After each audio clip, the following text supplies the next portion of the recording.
Tengo muchas cosas que contarle en este video y tienen que ver con elecciones, con candidatos, con respuestas a candidatos y por supuesto con más denuncias municipales. Pero antes de partir y de contarle todo lo que le tengo que contar, es necesaria una pequeña introducción a propósito de las elecciones que ya están a la vuelta de la esquina. Política.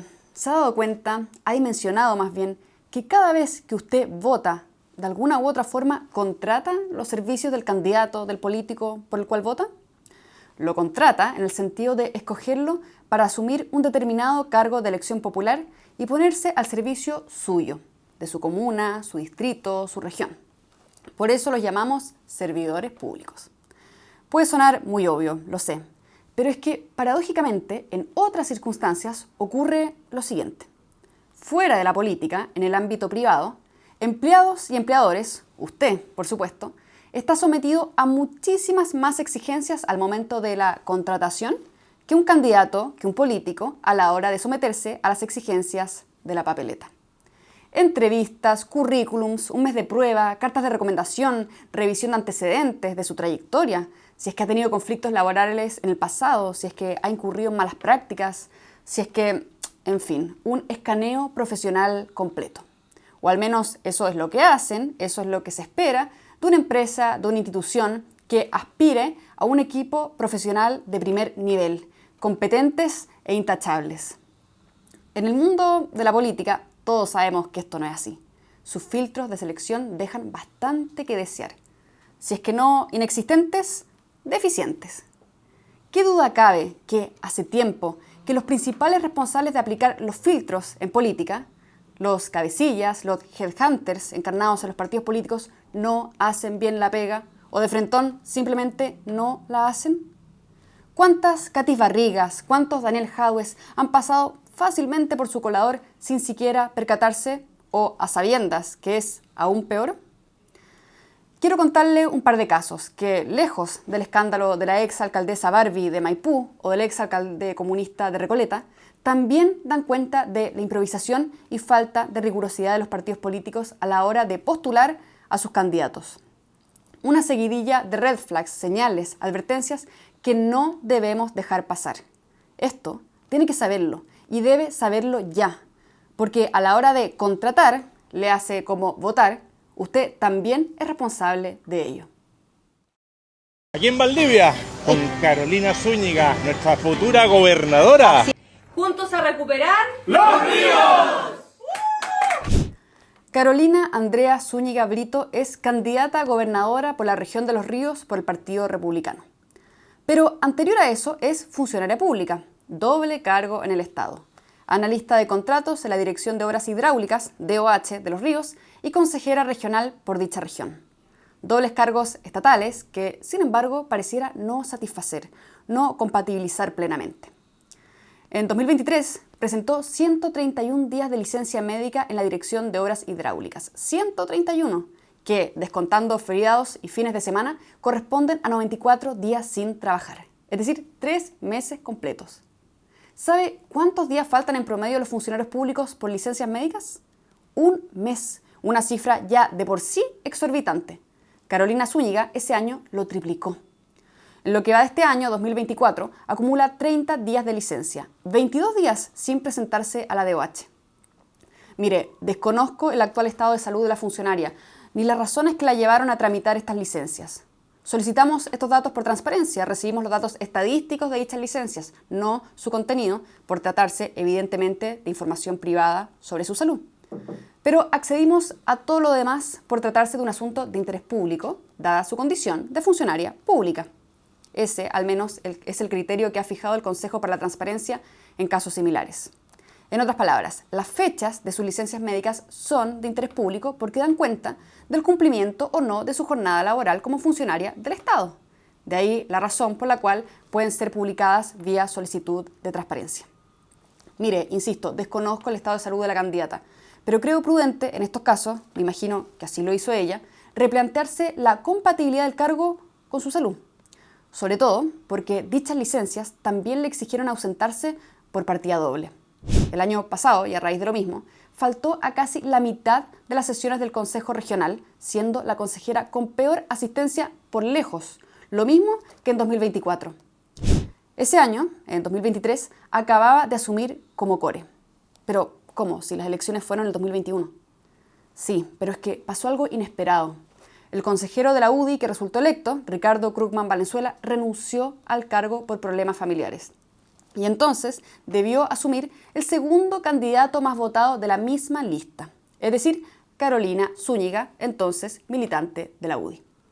Así asumió el 22 de marzo de 2023 en la sesión número 443. Carolina, como le contaba, es funcionaria de la DOH y anteriormente incluso fue su directora regional, a contar de mayo de 2018 de acuerdo a Transparencia Activa y a su propio LinkedIn. En ese cargo ganaba entre 3 a 4 millones brutos, en el mejor de los casos, contabilizando bonos o asignaciones de acuerdo al portal de Transparencia.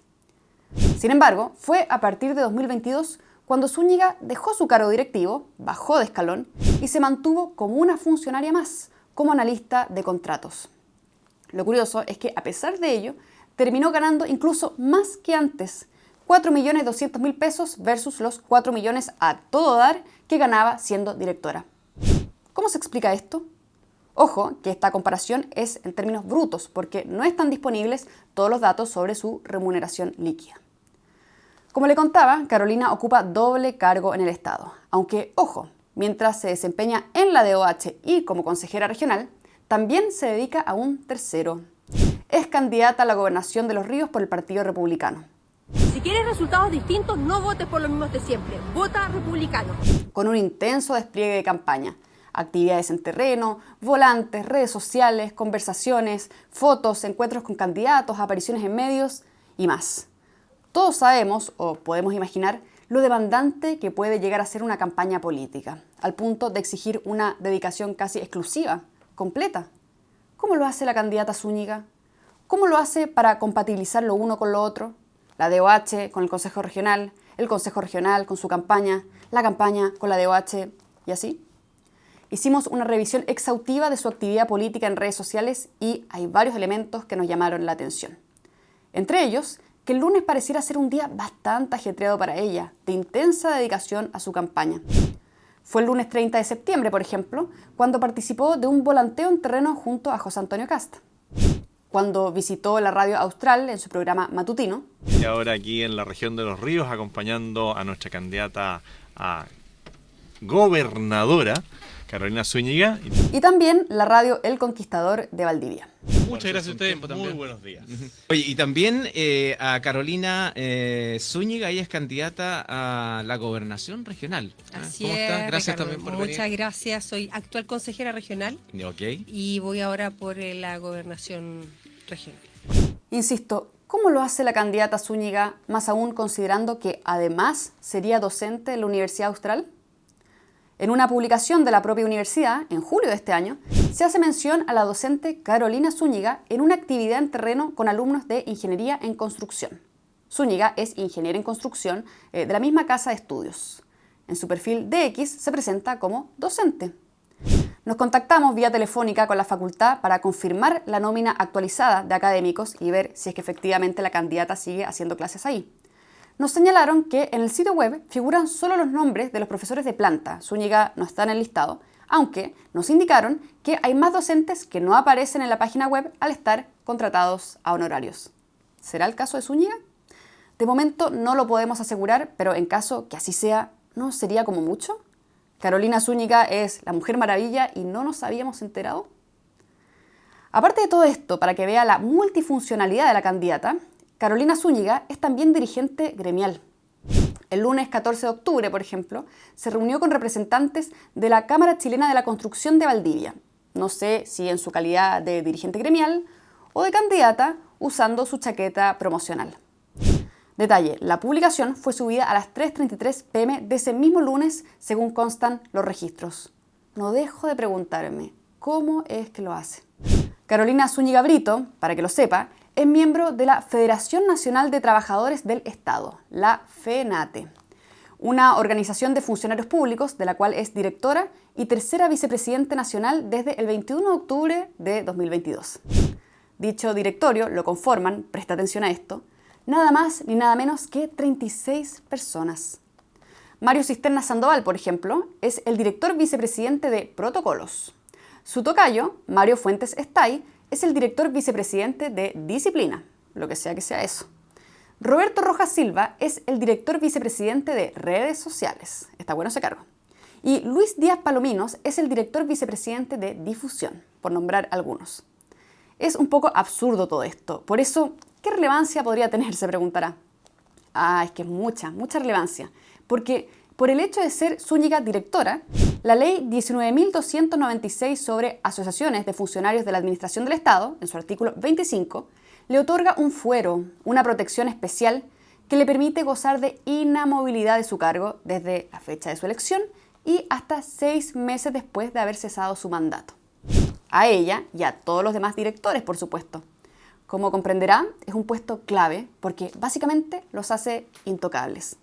Gracias a este fuero, Zúñiga no puede ser trasladada de localidad ni ser cambiada de sus funciones sin su autorización. Tampoco, y escuche esto, ser calificada anualmente. Puede saltarse la evaluación si es que así lo desea. Y gozar de horas gremiales, es decir, permiso para ausentarse de su trabajo para cumplir labores gremiales en la FENATE. De mis ideales es bajar la carga de funcionarios en el sector público. O sea, hay que hacerlo más eficiente. Hace poco, Biobío informó que un funcionario de Mejor Niñez no va a trabajar desde hace 3 años, desde 2021, al hacer uso de estas llamadas horas gremiales permitidas por ley. ¿Puede creerlo? Dado todos estos antecedentes, coincidirá conmigo en que todo esto es prácticamente inviable. Difícil de creer, difícil de pensar que la candidata Zúñiga pueda cumplir con todo, estar en todo y en todas, de desdoblarse, triplicarse y cumplir cabalmente con cada una de sus funciones. ¿Qué es lo que está pasando entonces? ¿Qué es lo que no estamos captando? ¿Cómo es que administra su tiempo? Porque convengamos que esta frenética vida no es para cualquiera. Por eso reitero, ¿cómo lo hace Carolina Zúñiga? ¿Está cumpliendo cabalmente en la DOH? ¿Está cumpliendo cabalmente en el Consejo Regional? ¿Está cumpliendo cabalmente como dirigente gremial? ¿Está cumpliendo cabalmente en la universidad, si es que efectivamente sigue haciendo clases ahí? ¿Qué uso hace de sus horas gremiales? Y por sobre todo, ¿cómo es que logra compatibilizar todo esto, con una campaña a la gobernación, especialmente en estos 2 últimos intensos meses de campaña? ¿Es posible estar en todas partes y en ninguna a la vez? Quizás me equivoque y Carolina Zúñiga sea una excepción a la regla. Hay ciertos asuntos, eso sí, que han enlodado a la campaña de la candidata republicana y tienen que ver con una denuncia.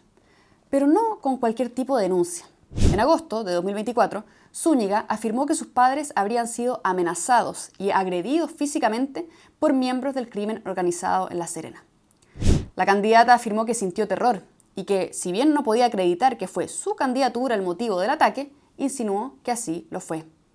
De esta forma, ella y su familia quedaron con protección policial. El Partido Republicano, en tanto, la respaldó y aplaudió su valentía. Un mes después, sin embargo, la historia dio un brusco giro en los acontecimientos. El expresidente regional del Partido Republicano en Los Ríos, Daniel Arzola, denunció a Zúñiga ante la Fiscalía por falso testimonio. ¿La razón? Las presuntas extorsiones y amenazas que habrían recibido sus padres por parte del crimen organizado habrían sido una farsa, una mentira de Zúñiga. Los mismos familiares de la candidata salieron a desmentirla en redes sociales. Y, es más, una tía suya, María Angélica Brito, en conversación con Biobío, reveló el verdadero motivo del ataque. Se trataría de una pugna familiar por una herencia. De crimen organizado, nada. Zúñiga hizo sus descargos, anunció una querella contra Arzola por injurias y calumnias y acusó de matonaje político en su contra tras las declaraciones de su tía. Un drama familiar y a la vez político que complica la carta de republicanos por la gobernación de Los Ríos. Por eso, insisto, para evitar este tipo de sorpresas es crucial la selección de los partidos políticos. Después de todo, ellos son los filtros de nuestros filtros. En FNM hemos realizado un seguimiento continuo a diversas candidaturas en un intento de transparentar estos filtros, sobre todo a puertas de las elecciones. Entendemos que esto sea de gran interés público. Si le interesa ahondar más en este tema, puede revisar el dictamen de la Contraloría sobre el rol de los candidatos de cara a las elecciones, lo que pueden y no pueden hacer, regulaciones sobre probidad y transparencia, gastos en publicidad, incompatibilidades, etc. Quedará disponible en la descripción de este video. plena cuenta regresiva antes de las elecciones y en la Municipalidad de Rinconada siguen pasando cosas. Nos llegó una nueva denuncia con más movimientos sospechosos de la administración del alcalde Juan Galdames. Y es preocupante porque a este ritmo de despilfarro y de robo, la municipalidad va a quedar en cero, completamente quebrada. Lo primero, fíjese que este año la Municipalidad de Rinconada firmó 3 tratos directos de urgencia con una empresa llamada Servicios Integrales WGI, por un total de casi 30 millones de pesos para realizar labores de despeje de calles y poda de árboles cada 2 meses. Además de adjudicar una licitación por 27 millones y medio de pesos para el mismo propósito. El representante legal de dicha empresa es don Wilson Humberto González, alias el Willy, a quien ve en pantalla con chaleco reflectante. La razón que se dio en su minuto para justificar los tratos directos con la empresa de El Willy fue la emergencia por el temporal de hace unos meses. Pues bien, y esto es lo curioso, resulta que esta empresa, Servicios Integrales WGI, se creó, inició sus actividades ante el Servicio de Impuestos Internos recién el 18 de marzo de 2024, este año. Solo 3 meses después, la municipalidad le adjudicaba un trato directo, luego otro y luego otro. Y en octubre se sacaba la lotería con una licitación de 27 millones y medio de pesos por el mismo trabajo durante 2 meses. Esto es 14 millones mensuales. Es decir, y para recapitular, a solo 7 meses de su creación, la empresa de Wilson Humberto González se adjudicaba 3 tratos directos y una licitación por casi 57 millones de pesos en Rinconada. Lo curioso es que la municipalidad actualmente ya cuenta con una sección encargada del despeje de calles y poda de árboles, la sección de maquinarias. Hay funcionarios, hay equipos, hay recursos especialmente designados para ellos. ¿Cuál era la necesidad entonces de contratar servicios adicionales? ¿Qué es lo que pretende el alcalde Juan Galdames? Lo segundo, hace un tiempo atrás se llamó a una licitación para la construcción de una sede social en Rinconada. Los fondos provenían del gobierno regional, pero la encargada de adjudicar estos fondos era la Municipalidad de Rinconada, Galdames. ¿Y sabe qué? La empresa que se ganó la licitación por casi 100 millones de pesos se llama Alejandro Senen Centeno Zapata. ¿Y quién es este señor Alejandro Senen Centeno Zapata? Es el marido de Claudia Holguín Puelles, funcionaria del Departamento Social de la Municipalidad e hija de Ana del Carmen Puelles, ex concejal de la comuna. ¿Coincidencia?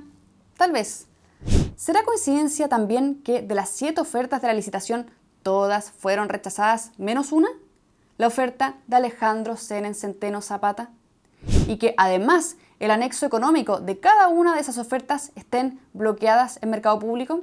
¿No se puede saber cuánto ofreció cada una? Y es que en Rinconada está llena de coincidencias. A solo días de las elecciones, la municipalidad ha entregado subvenciones a diestra y siniestra. A la Liga de Fútbol Sub-60, a las juntas de vecinos, a la Asociación de Fútbol, regalos para adultos mayores, etc. Alguien está arriesgando todo por salir reelecto y esperemos que no se salga con la suya porque esto es gravísimo. Hace unos días, la candidata a concejal por Las Condes, Francesca Gorrini, finalmente nos envió sus descargos por la denuncia que hicimos respecto a una subvención de 110 millones de pesos que la Municipalidad de Las Condes otorgó a la Junta de Vecinos de San Carlos de Apoquindo, presidida por ella misma, para financiar un proyecto de seguridad vecinal llamado Comunidad Segura. Tal y como sostuvimos en la denuncia, esta subvención contemplaba solo gastos en seguridad privada, no en otros ítems extra. Eso fue lo que firmó inicialmente Gorrini en la presentación del proyecto y también en el citado convenio. Además, dicha subvención estaba contemplada para todo el año, desde el 1 de enero al 31 de diciembre del 2021, de acuerdo a la cláusula 7 del convenio. Sin embargo, y esto lo dimos cuenta en el video, el proyecto fue un fracaso rotundo. Duró solo 4 meses y fue cancelado por falta de financiamiento. En esos 4 meses, la organización liderada por Gorrini gastó casi el 80% de la subvención sin llegar a nada concreto. Todo ese gasto, con plata de todos los vecinos, fue en vano, porque el proyecto nunca prosperó y difícilmente era sostenible. Y aquí, la municipalidad también tiene responsabilidad en esto. De ahí el perdonazo que luego realizó el Consejo Municipal a la Junta de Vecinos y a la propia municipalidad a través del acuerdo número 293, modificando las condiciones del convenio que ya estaba firmado. En su respuesta a FNM, la ahora candidata por Las Condes se deshizo en explicaciones para justificar el cierre del programa, omitiendo, sin embargo, el punto más fundamental, obvio e indiscutible: la verdad, que su proyecto, financiado con fondos municipales, fracasó y que debe responder por ello. Tan simple como eso, ¿o es mucho pedir? En esta cruzada por la probidad y el buen uso de recursos públicos, necesitamos autoridades que estén a la altura. Basta de improvisación. Si la pretendida candidata no fue capaz de administrar correctamente 110 millones de pesos por un solo programa siendo dirigente vecinal, ¿qué nos hace pensar que el Consejo Municipal podría hacerlo mejor? Elevemos la vara, pero elevémosla en serio. La fiscalización de nuestros recursos debe estar en buenas manos. Las Condes, ni ninguna otra comuna, merece más autoridades amateurs. Y a la corrupción hay que extirparla de raíz, con retroexcavadora de ser necesario. Por eso, este domingo no da lo mismo quien gane. Urge más fiscalización de los partidos políticos a la hora de reclutar candidatos. Más exigencias, mejores filtros, más criterios, que hagan la pega. Para algo reciben financiamiento del Estado, de todos nosotros, para hacer la pega. Urge también que usted, sí, usted, ejerza su derecho con responsabilidad, escanee concienzudamente a su candidato y no le dé el voto a cualquiera. Por algo se parte. Para acceder a la declaración de intereses y patrimonio de los candidatos, ingrese a Infoprobidad. Para conocer su historial judicial, ingrese a Revisión de Causas del Poder Judicial. Para conocer las remuneraciones y cargos de los candidatos, en caso de ser funcionarios públicos, ingrese a Transparencia Activa. Para entrar al detalle de las órdenes de compra y licitaciones que ha realizado, estando ya el candidato electo, ingrese a Mercado Público. Y para informarse y mantenerse al tanto de todo, ingrese a www.fnm.cl y hágase socio por una suscripción mensual del monto que quiera y pueda para poder seguir entregándole contenido de su interés. Soy María José Olea para FNM.